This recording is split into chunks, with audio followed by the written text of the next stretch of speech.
భూమికి కూడా ప్రమాదాలు జరుగుతాయా? ఎందుకు జరగవు? ఖచ్చితంగా జరుగుతాయి. అంతరిక్షం నుంచి ఊడిపడే ఉల్కల వల్ల భూమిపై ప్రమాదాలు జరుగుతుంటాయి. ఈసారి కూడా అలాంటి ప్రమాదమే పొంచి ఉంది. 11వ తేదీలోపు ఎప్పుడైనా ఆ ప్రమాదం జరగచ్చు. అయితే ఈసారి ప్రమాదానికి కారణం ఉల్క కాదు, అంతరిక్ష వ్యర్థం.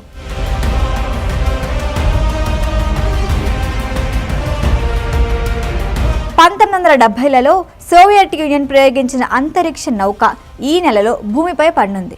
కంట్రోల్ చేయలేని వేగంతో భూమి వైపు దూసుకొస్తోంది ఈ చెడిపోయిన అంతరిక్ష నౌక. దీని పేరు కాస్మోస్ 482. శుక్రగ్రహంపై పరిశోధనల కోసం దీన్ని ప్రయోగించారు. అయితే ఆ ప్రయోగం సక్సెస్ కాలేదు. రాకెట్ పనిచేయకపోవటం వల్ల భూమి కక్షని దాటి ఇది వెళ్ళలేకపోయింది. అలా దశాబ్దాలుగా భూకక్షలో తిరుగుతూ క్రమంలో కక్ష క్షీణించడంతో ఇప్పుడు అది భూమి వైపు దూసుకొస్తోంది. సోవియట్ కాలం నాటి ఈ అంతరిక్ష నౌక ఇప్పుడు భూమిపై క్రాష్ ల్యాండింగ్ అవుతుందని భావిస్తున్నారు. సాధారణంగా ఉల్కలు, గ్రహ శకలాలు లాంటివి భూమిపై దూసుకొచ్చినప్పుడు వాతావరణంలోకి వేడికి చాలా మటుకు కరిగిపోతాయి. మిగిలిన భాగం భూమిపై పడవచ్చు లేదా గాల్లోనే కలిసిపోవచ్చు. కానీ కాస్మోస్ విషయంలో అలా జరగదు. ఎందుకంటే ఏ ఉపగ్రహాన్నైనా వేడిని తట్టుకునేలా రూపొందిస్తారు కదా, దీన్ని కూడా అలాగే చేశారు. కాబట్టి ఉన్నదున్నట్లుగా ఇది భూమిపై పడుతుందనే అంచనాలు ఉన్నాయి.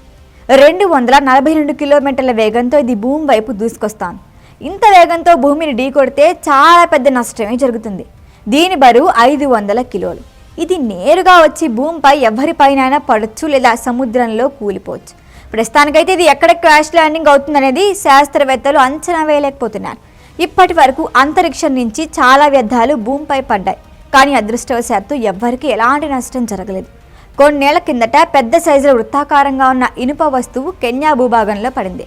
అదొక అంతరిక్ష నౌకకి చెందిన రిమ్ము. అలాగే స్పేస్ ఎక్స్కు చెందిన అవశేషం కూడా అమెరికాలోని భూభాగంలో పడింది. కాబట్టి తాజాగా భూమి వైపు దూసుకొస్తున్న ఉపగ్రహం కూడా ఏ దేశం పైనైనా పడవచ్చు లేదా సముద్రంలో కుప్పకూలిపోవచ్చు.